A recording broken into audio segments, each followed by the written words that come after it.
Good evening. It's Saturday the 30th of October and it's just gone 6 o'clock. And first of all, I should say, you probably noticed we look a little bit different this week. That's because while we make a few changes, we're coming to you from the newsroom rather than the studio. So things may look a bit different. Hopefully the technology will all work okay. It's all been moved and hopefully it's going to work for us tonight. But I do apologise in advance if there are any technical issues. That's the problem with these sort of things. Anyway, in the headlines this week, Ofsted have been visiting some local activity holiday schemes for children and as a result have raised some serious safeguarding concerns at a number of activity centres, including the PGL Oslington Bay site in Weymouth. As a result, Ofsted have immediately suspended the registration for the provision of childcare services at all of the sites. It should be pointed out that this only affects childcare services provided for unaccompanied under 8-year-olds at these sites, and everything else is okay to continue as normal. Concerns have been raised about raw sewage being discharged into Weymouth Bay and turning up on the beach. This follows stories in the national media about a number of discharges across the country into rivers and the sea, which has come about due to the heavy rainfall and wastewater overspill systems where the sewage system can't cope. The Environment Agency have confirmed the storm overflows from Melcombe Avenue and Cranford Avenue in Weymouth do go to sea discharge when the system can't cope. And there would be a drop in the quality of water when this happens. Dorset Council, let's see if we can get some of our logos working. There we go. Dorset Council is preparing to upgrade the existing painted cycle lane along Dorchester Road, Weymouth, with some new features, making it safer for cyclists. The new intermittent bolt-down curbing and wands will be installed early in the new year and will enable more school children to travel safely by bicycle to Wey Valley Academy. The improvements will also provide residents of Redland, Broadway and Upwey with a safer direct route to Radipole Lane and the cycle route into Weymouth Town Centre. Dorchester Road is already one of the busiest routes for cycling in Weymouth, but cycle lanes without physical separation on busy roads like this aren't considered safe enough for the majority of people to choose to cycle. Residents and businesses will continue to have unobstructed access to their properties across the cycle lanes at all times, and buses will continue to have space to safely pull in and out of stops. The scheme will cost around £65,000 and is financed from the Active Travel Fund. Dorset Council was awarded £438,900 by the government last year after successfully bidding to the Department of Transport. The aim of the funding is to make it easier for people to walk and cycle more, to build physical activity more easily into people's lives, reduce congestion and reduce emission of local pollution. The emergency department at Dorset County Hospital has got improvements underway. The trust has received a one-off funding from NHS England of £15 million as part of a drive to upgrade a number of emergency departments across the country. The scheme aims to enhance infection prevention and control measures and reduce the risk of corridor care by increasing the capacity of the resuscitation and treatment areas. Dorset County Hospital is using the money to refurbish its current emergency department in preparation for longer-term plans to expand and transform both the emergency department and the intensive care unit. The building alterations are being carried out by Wilmot Dixon Construction and include 2 extensions, one in the courtyard at the rear of the emergency department and one at the front entrance, as well as all the refurbishment of the existing emergency department. It will provide a new entrance and waiting area, larger resuscitation rooms, bigger cubicles and many other improvements. The refurbishment work has been planned in a way that minimises disruption, making sure the emergency department remains open 24 hours a day, 7 days a week. All the works are expected to be completed in the summer of 2022.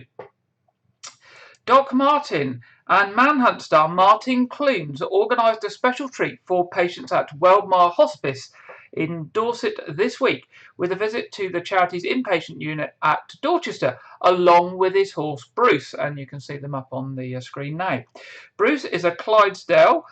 He was introduced to patients staying at the hospice and patients attending day services on Tuesday this week, and you probably saw it covered on local TV as well. For any patients not well enough to go outside to see Bruce, Martin went in to see them with his dog, Bob Jackson. Martin says, "What I like about Worldmart is their work and people. It's no harm for me to do something like this, and I knew people would like to see Brucey.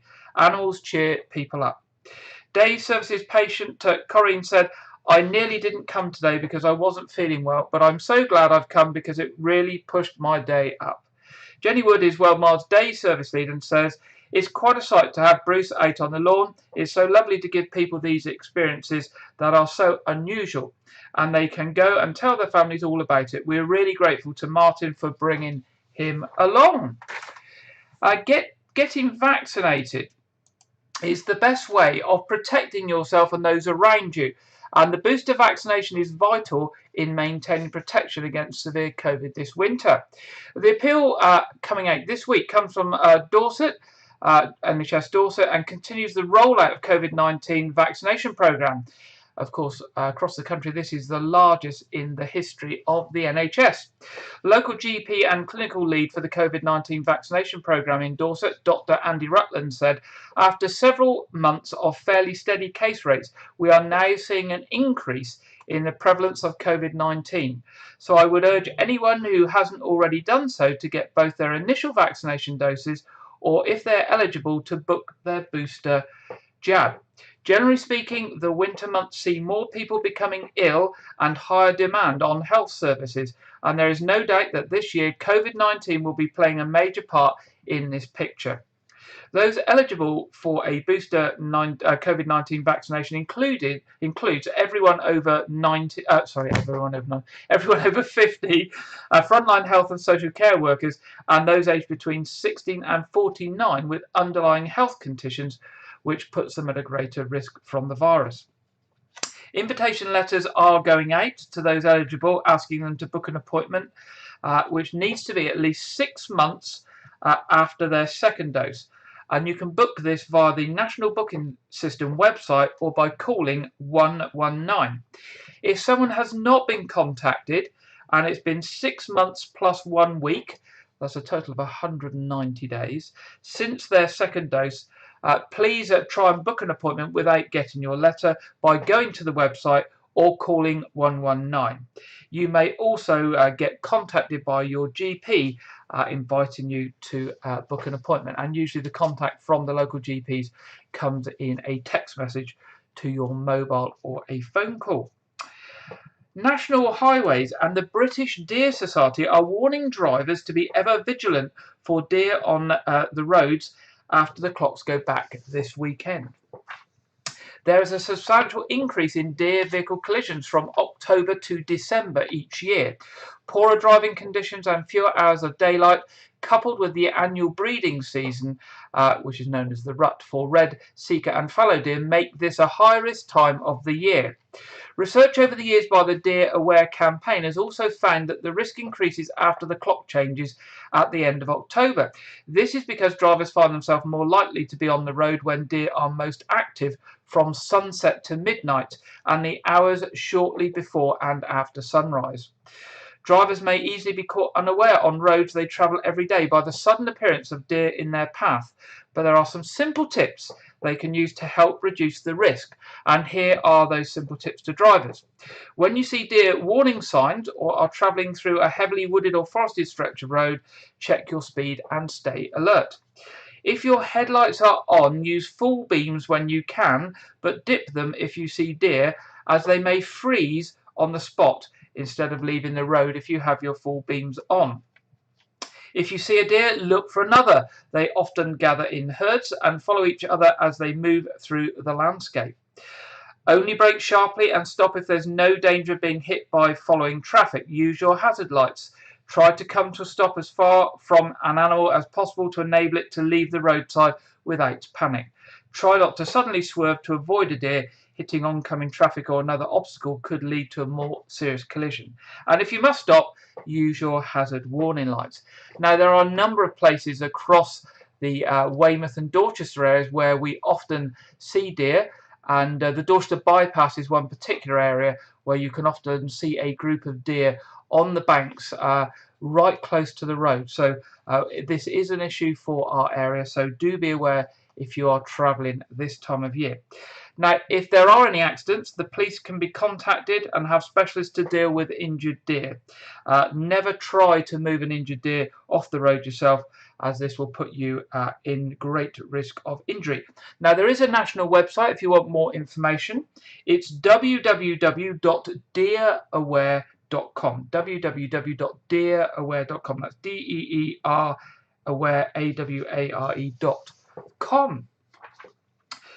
Dorset Council has launched a public consultation to inform how they develop and deliver their library service into the future.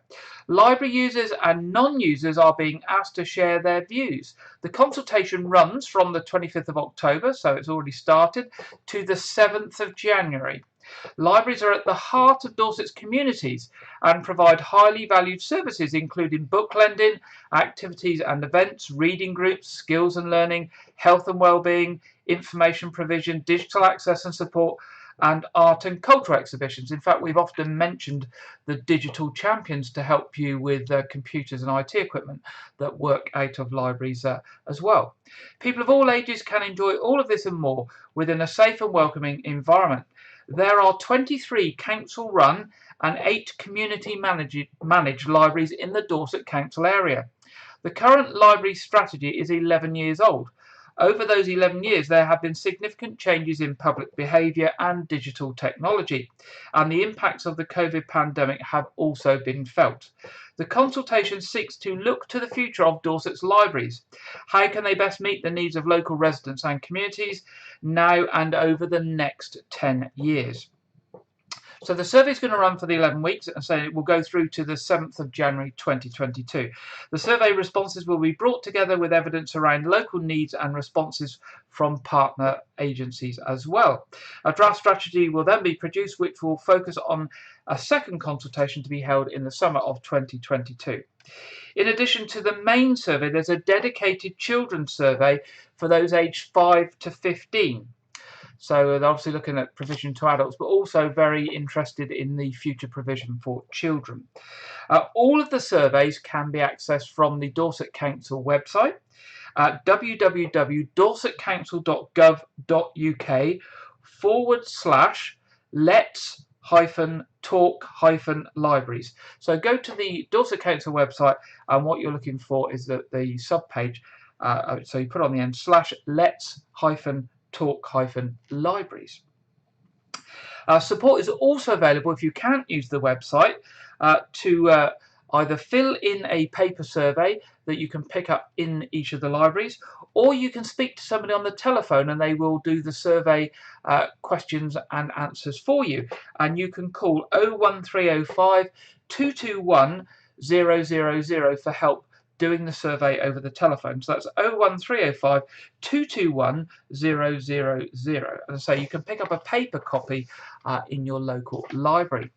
To say thank you to all those who complete the survey, there will be the option to be entered into a prize draw to win one of 2 prizes, either a Kindle Paperweight or an Amazon Echo Dot for the main survey, and for the children's survey, a £25 Amazon voucher.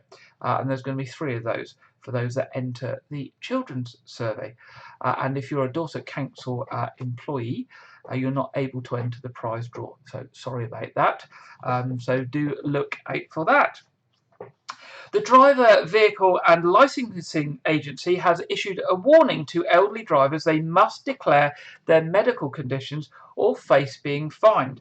The government agency has urged drivers of any age to inform them of any conditions that may affect their driving, or they may be subject to a £1,000 penalty.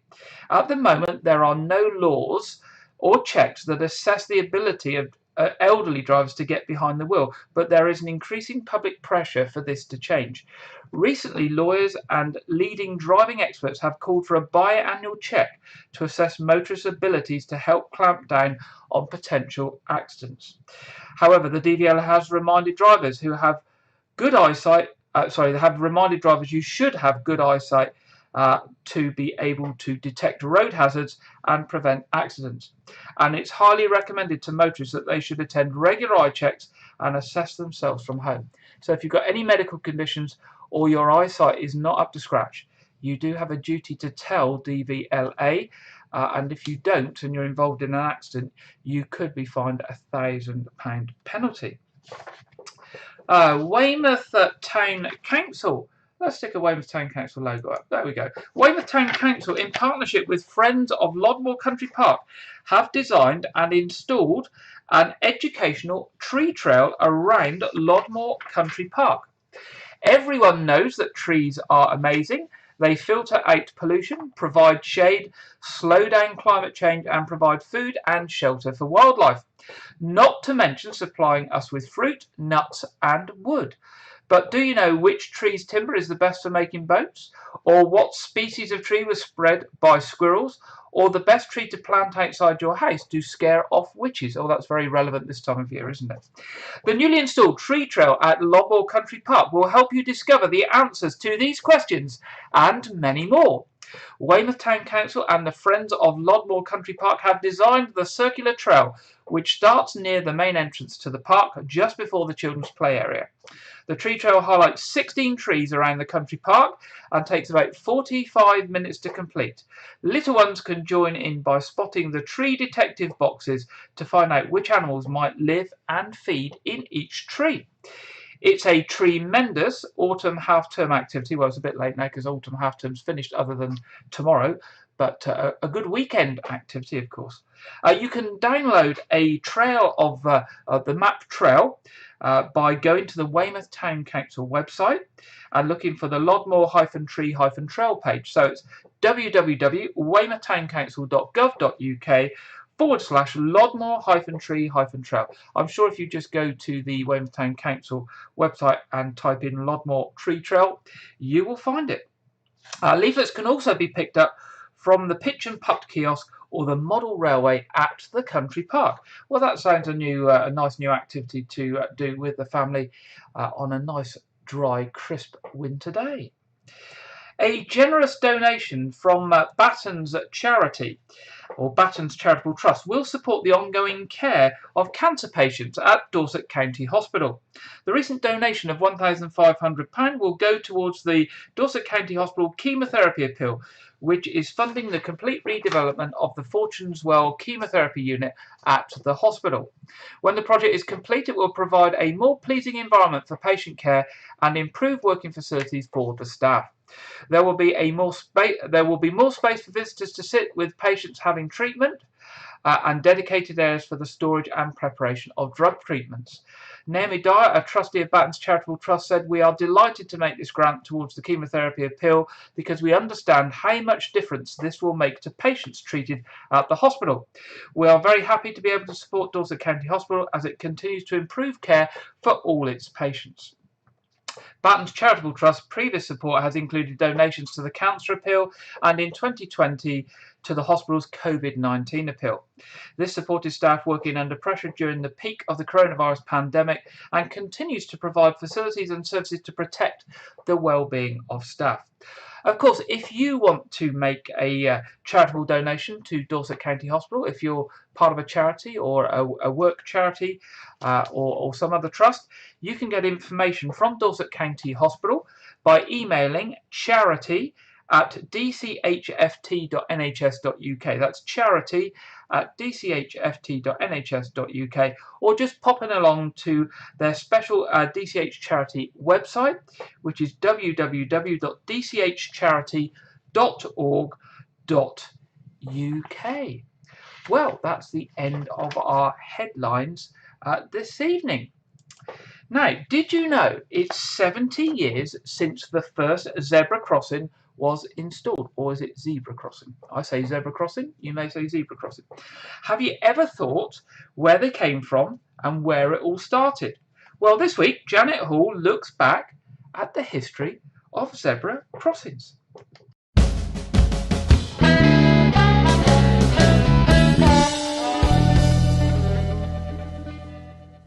70 years ago tomorrow, on the 31st of October 1951, zebra crossings were introduced officially in the UK. The first one was in Slough, Berkshire. The crossings had been trialled over 2 years at 1,000 experimental sites, but in 1951 the black and white striped pedestrian crossings were approved, with their flashing Belisha beacons, and all drivers were required by law to stop as soon as a pedestrian set foot on them. The crossings were the brainchild of Yorkshireman and traffic engineer George Charlesworth, a physicist who had worked on the Barnes-Wallis designed bouncing bombs during the war. His zebra crossings were certainly responsible for saving many lives.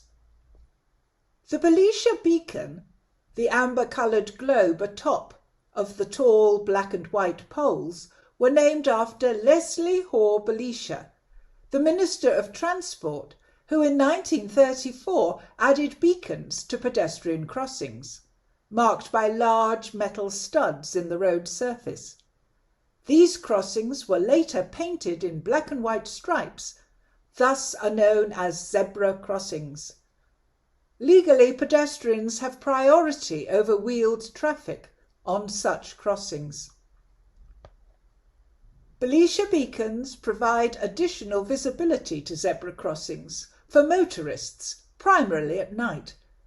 The crossings are set so that each beacon flashes alternately to the other side, but they often fall out of synchronization over time. In 2015, the first solar-powered Belisha beacon requiring no mains cabling was introduced using energy-saving technology. Some of the crossings have plastic poles that are translucent and lit internally. This is immediately apparent in dull weather and at night. The clearly illuminated white sections announce the presence of the poles, carrying the amber beacons, increasing the visibility of the crossing to all road users. These illuminated white sections can, however, obscure the presence of a pedestrian waiting to cross, as a driver can't see the dark shape behind the brighter light coming from the pole. To be legally compliant, every zebra crossing must be equipped with 2 Belisha beacons. Since the introduction of new regulations in 1997, the number of zebra crossings and Belisha beacons has fallen in England, being replaced by pelican crossings or puffin crossings with pedestrian-controlled traffic signals. A waiting pedestrian can stop vehicular traffic by pressing a button and waiting for the pedestrian signal of a red and green man to change to green. The green man can be accompanied by a green bicycle to indicate that the crossing is designated for pedestrians and cyclists. Continuing the bird name theme, this type of crossing is called the toucan crossing, as in two can cross. Another variation is the Pegasus crossing, where the pedestrian is accompanied by a green horse to indicate that the crossing is designated for pedestrians and horses, for example at Hyde Park Corner in London. So there's some crossings for you to look out for. And wherever sort of crossing you have, be thankful that it is now possible to cross safely. Goodbye for now. Thanks, Janet. And that looks like a very good activity to take people out doing, doesn't it? To look for the zebra crossings, the pelican crossings, the puffin crossings, the toucan crossings, and the Pegasus crossings, and see if you can identify what crossings are in your local community. Thank you, Janet. As ever, very informative this week on zebra crossings. 70 years tomorrow. Now, our second story this evening is very appropriate. It's Halloween weekend this weekend, and of course next week bonfire night. Both are unfortunately a time of year where people get affected by poor fire safety. Dorset and Wiltshire Fire and Rescue Service is warning people to not let Halloween become scary for all the wrong reasons. Every year on the 31st of October, children and adults are injured in accidents where candles or fireworks have set fire to costumes and hair. Plastic capes and bin liners often used as costumes are also increased fire risks. Prevention Delivery Manager Ian Hopkins said, "We don't want to stop people enjoying Halloween, but we do want them to celebrate safely. There is nothing more terrifying than having a fire at home or seeing someone's clothes catch fire." To encourage children to learn about celebrating Halloween and bonfire nights safely, Dorset and Wilts Fire Service are running a special competition, with the winner getting a VIP visit to a fire station.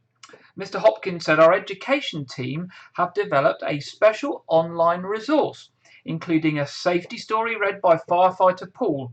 All children have to do is listen to the story, remember the safety messages, find the hidden words, and ask an adult to send that sentence in by the deadline of the 7th of November.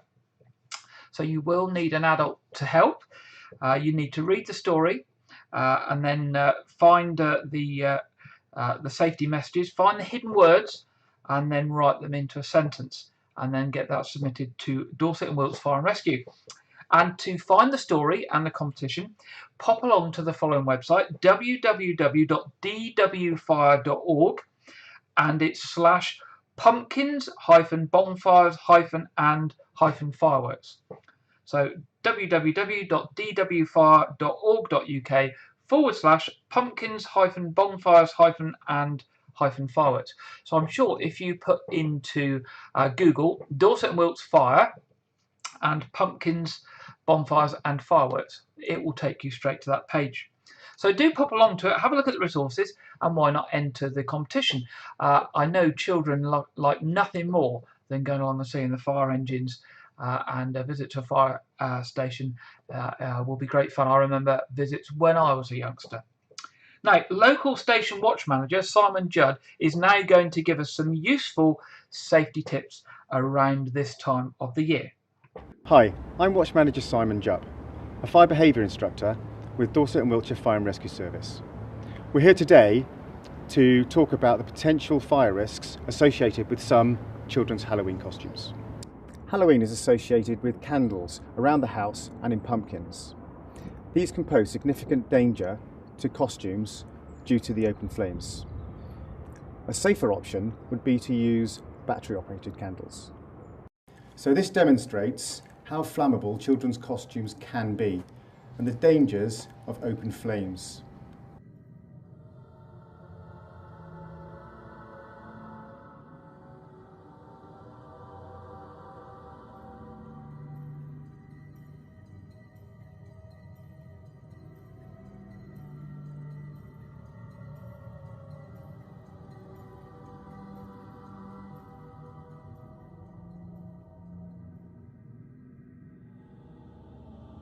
So if the worst does happen and your costume does catch fire, then stop, drop and roll to extinguish the flames.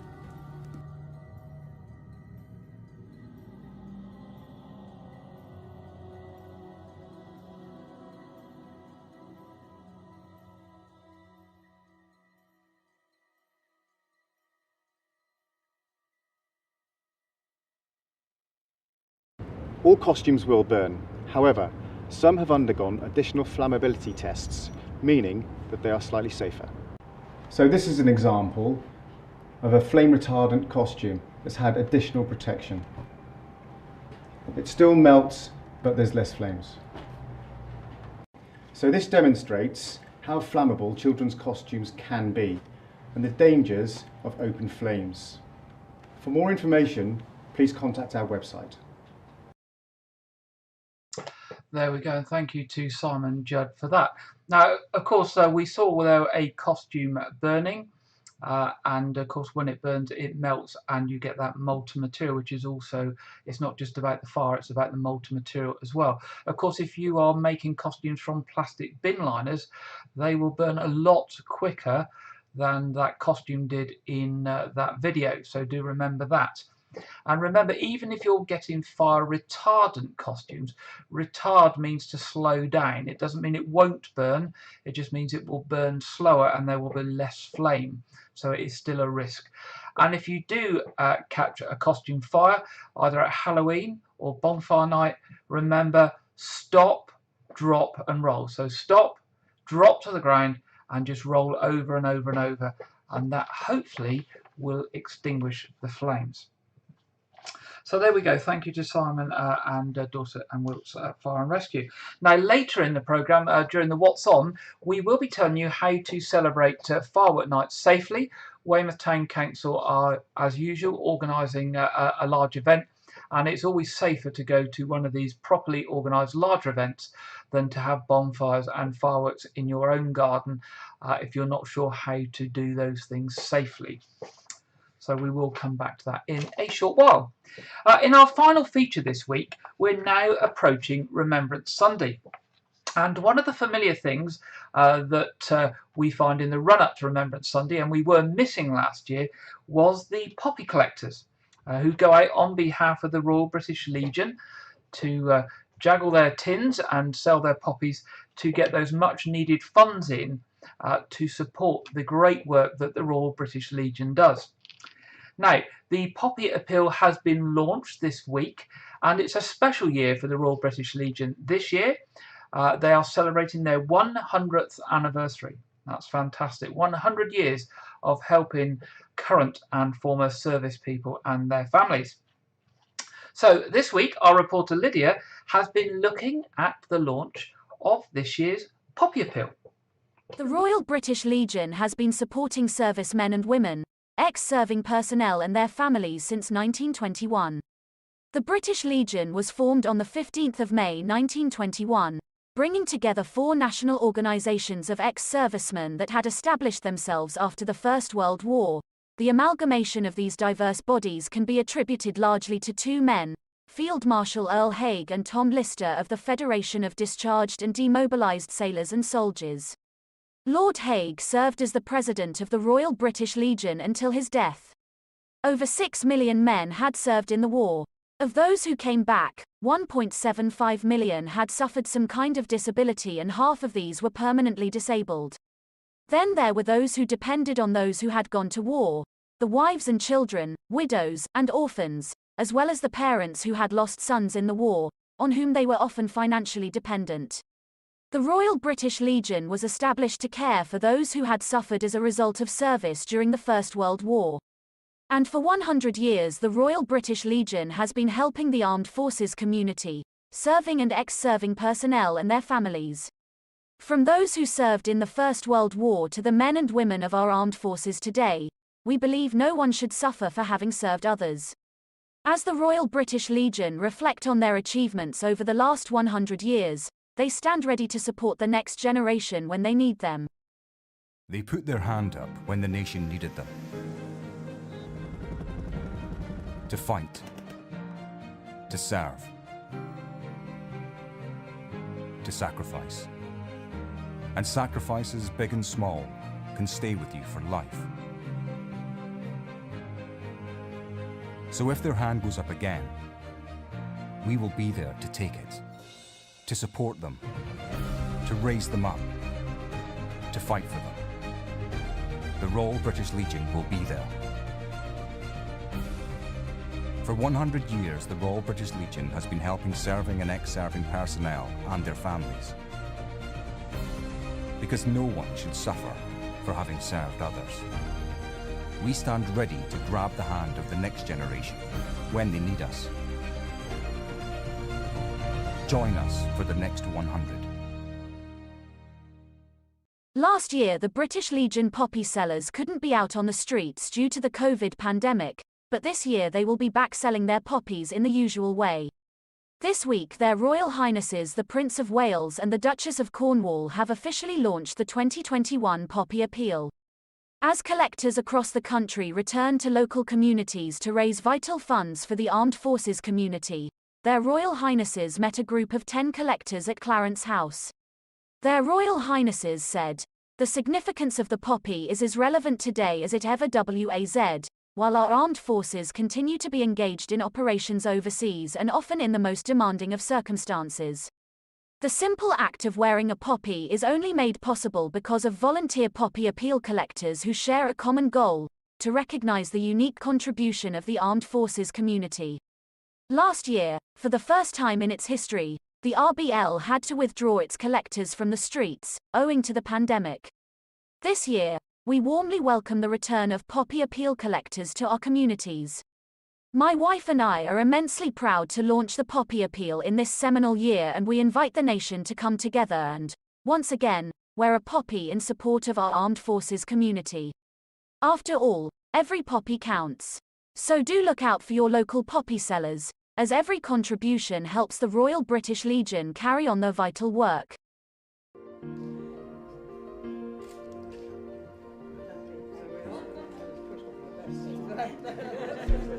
To have all these extra clutches is amazing. I don't often wear them because I don't want black colour. Oh, good. That's very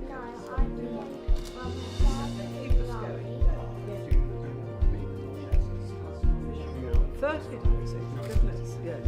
I do keep it going. She was sort of those like posts while my grandparents were taking photos inside.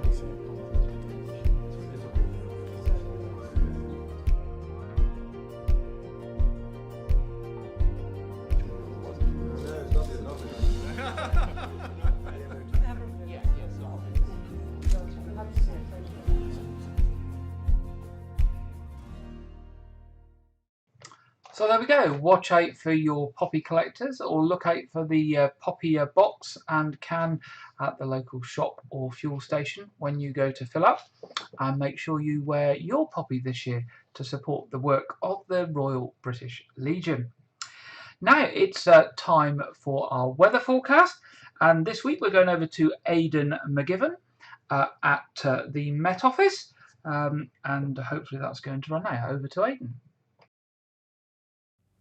Hello and welcome to the latest update from the Met Office. Further rain at times this weekend, but not all the time. Gusty winds will push the rain through quite quickly, followed by a mixture of sunny spells and showers. So that fresher feel, that colder feel, I think, and certainly those temperatures falling away again on Saturday night as skies clear ahead of the next system. So a touch of frost still potentially across parts of Scotland, perhaps one or two sheltered parts elsewhere. But then the wind picks up, and the next low brings this area of rain in. Again, quite a lively feature as it moves in. Noisy night to come as the winds pick up and the heavy rain comes down, and more rain warnings in force for those areas that have seen particularly wet weather so far this week. More rain could cause further disruption. The winds peaking at gale force around some exposed coasts in the west and the south, and the temperatures lifting as that rain moves in, but colder as we start things off in the far east and far north on Sunday with the sunnier skies here. The sunshine doesn't last long though. The next band of rain is moving in and lasting 2-3 hours or so in most places, but giving enough rainfall, 20-30 millimetres, to potentially cause some disruption in the south and across northwestern areas as it moves through. The wet and windy weather isn't going to make for a pleasant Sunday, I think, in many places, but it is replaced by sunny spells and further lively showers, particularly around some of these western shores, parts of Wales, southwest England, southwest Scotland and Northern Ireland. Once that system's through, well, it looks like there's more heavy rain and showers following, as well as that strong wind, which will make it feel cold on Halloween evening. And of course, we'll keep you updated on all of this weekend's weather, which you can keep up to date with via social media. Bye-bye. Thank you very much to Aidan now, and I think our feed from the Met Office seemed to be a bit jumpy tonight, so I'm not quite sure what's going on there, whether it's our end or theirs, but hopefully before next week's programme we'll be able to look at that and fix that. So let's have a look at the weather for ourselves. Well, you won't be surprised to see locally tomorrow is going to be wet. That was very obvious from Aidan's charts this afternoon, this evening, and we can see that rain is going to go into Monday.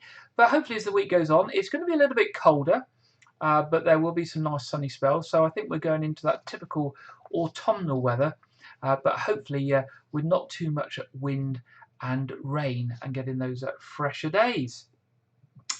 Okay, now it's time to look at our traffic and travel. So here we go, traffic and travel. I'm pleased to report that when I went across to Portland Road this morning, that I noticed that the roadworks by the Tesco store have actually gone. They were scheduled to run through until the 2nd of November, so I'm hoping that they are not coming back. They certainly looked well and truly gone. They have caused a lot of disruption for the whole of this week for many, many people, so hopefully they won't be returning anytime soon. There are also some significant works going on Weymouth Way and Westway Road by Travel Dorset. I think this is about information and traffic flow systems. Scottish and Southern are working on Alexandra Road this week, and Wessex Water on Newstead Road, Southlands Road and Derwent Road. That's all we've been pre-notified of this coming week. Now, moving on, still on traffic and travel, train travel. Now, there's a sorry state of affairs coming up on the trains over the next month. You remember last week I gave you a pre-notice of work starting in the middle of the month and affecting the line between Weymouth and Waterloo. But actually, there's work starting this weekend and for the week ahead, starting on Monday, November the 1st. At Brockenhurst, and is going to affect the service between Bournemouth and Southampton. And then the next batch of work starts on the 18th of November and run through to the 3rd of December. So I think the message is, if you're travelling by train during this period from now to the 3rd of December, certainly go onto the website or ring up the National Rail Inquiries and check how it's affected. There are amended timetables, there are bus replacement services, and there are lots and lots of work going on, both on the Weymouth to Waterloo line and the line that goes to Dorchester West and off to Bristol as well. So do watch out if you're travelling by train. Okay, moving now to our What's On. Coming up soon, tomorrow, at Weymouth Pavilion, first of all, is their Festival of Remembrance. 4th of November, Sun Records The Concert. 6th of November, Oi Santana. 7th of November, Sunday Night Comedy with Shappi Khorsandi. I think I said that right, Shappi Khorsandi. 11th to 3rd of November, Wow, I've got a show on called The Joy of Musicals. And on the 16th of November, comedian John Bishop is at the Pavilion. So lots of things going on there. Lots more information on their website. So do pop along to the Weymouth Pavilion website or give the box office a ring on 01305 783 225. Now, I said that Weymouth Town Council were doing their usual thing for Guy Fawkes Night. So just to give you an overview of that. Friday the 5th of November, so that's this Friday. The fun starts at 4 p.m. with a family fun fair on the Pavilion forecourt, joining many stalls and attractions on Weymouth Seafront, which will be in place throughout the evening. At 6:30 p.m, the traditional children's Guy Fawkes competition gets underway in the foyer of the Pavilion. Children wanting to enter the competition should arrive at Weymouth Pavilion foyer with their parents or carers, and their entry from 6 p.m. for judging at 6:30. The competition will be judged by special guests, including the Mayor of Weymouth, Colin Huckle, the cast of Weymouth Pavilion's Christmas pantomime Aladdin, and team leaders from Weymouth Swimming Pool and Fitness Centre. The lighting of the giant beach bonfire will take place at 7:40 p.m, followed by the firework display over Weymouth Bay at 8 p.m. The fireworks for the display will be provided by Payne's Fireworks and launched from HMS Denham. People attending the evenings of activities are asked where possible to leave cars at home and use public transport. It's always one of those evenings where the town gets absolutely congested. So there we go, that's this Friday, Guy Fawkes Night. All of that information is also on the Weymouth Town Council website. At the Nose, they have the last of their Halloween fun tomorrow. and lots of Halloween activities on throughout the day, starting at 11 a.m. And also, I think they've got Twitch, the Witch Magic Show on as well. And their next event at the Pavilion, at the Nose, that's published at the moment, is on the 20th of December. Picklebottom the Elf, and a Christmassy show. So there's nothing else up on the website at the moment, but do keep an eye on the website like I do, and I'll let you know if I spot anything coming up. Of course, if you've got any events that are happening and you want me to share them with people, do drop us a line at news@whitecoregies.tv, and we'll be happy to mention your events next week or in future weeks. Now it's time for our film review this week. And this week's film is called Unwelcome. There's something lurking at the bottom of the garden. That's basically the short title for it. Unwelcome stars Hannah John Kamen and Douglas Booth as a couple who escape their urban nightmare to the tranquility of rural Ireland, only to discover malevolent, murderous goblins lurking in the gnarled ancient wood at the foot of their new garden. Additional cast include Golden Globe nominee Colm Meaney, Jamie Lee O'Donnell, Chris Wally and Christian Nairn. Directed by John Wright, the film is based on an original screenplay by Mark Stay. The film was also reunited the Grabbers creature team, including prosthetics from Sean Harrison, who has worked on some of the world's highest grossing blockbusters, including Harry Potter films, Star Wars, The Phantom Menace and Avengers. Along with creatures designs by Paul Caitlin, who worked on Maleficent, Thor and Fantastic Beasts, and long-time Wright collaborator, VFX or special effects supervisor Paddy Easton, who worked on 28 Weeks Later, Harry Potter, the Prisoner of Azkaban and Grabbers. So lots of interesting people worked on this film, and it looks like it's going to be interesting. So let's watch the trailer now and uncover the secrets that Unwelcome will bring when it comes to cinema screens early in 2022. We've been gifted this beautiful house. We live here. Can you believe it? Maeve wanted to keep the place in your family, Jamie. We really appreciate the house. Well, then you know. It's got a hole in the roof. The Whelans, they'll do a good job. Jamie, there. You just carry on with your day as if we weren't here. There is one thing I need to show you, and it's a little bit peculiar. Every evening before sunset, she'd leave a blood offering here. Sorry, did you say blood? For who? For the Red Caps. They'll need feeding. They'll be hungry.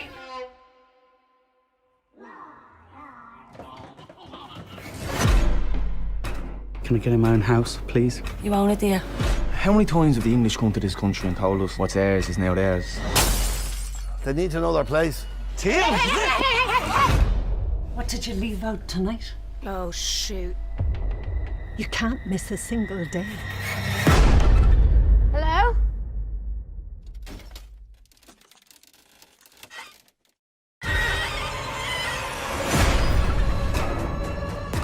Is anyone there? I can't be scared. Not in my own house.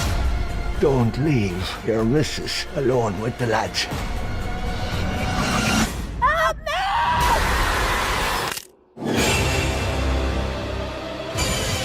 They'll need feeding.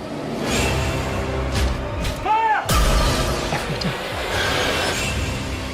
Every day. Every day. Every day. Every day. Every day. We just came here for some peace.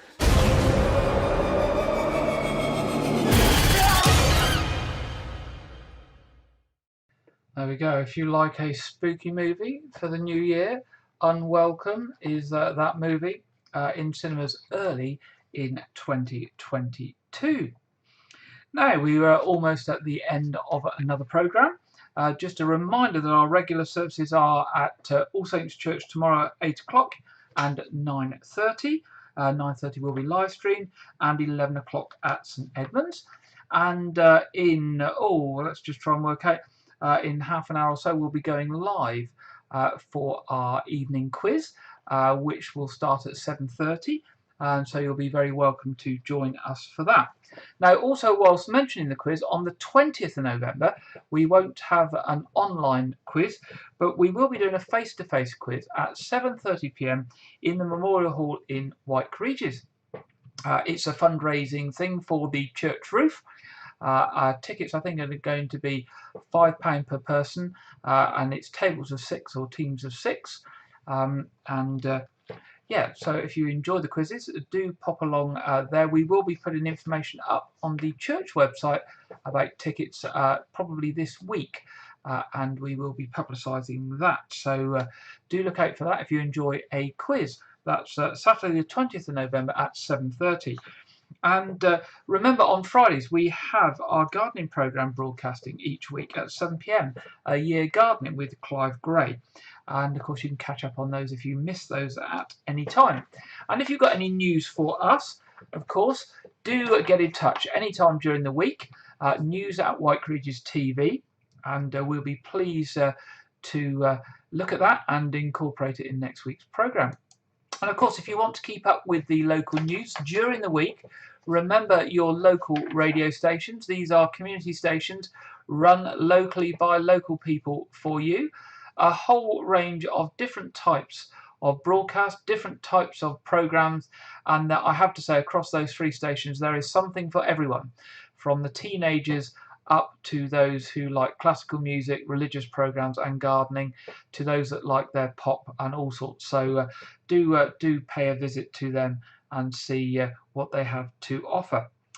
Now, just before we finish, to say as we get into the winter season, we have seen and we are hearing on the media of further increases in the COVID-19 cases.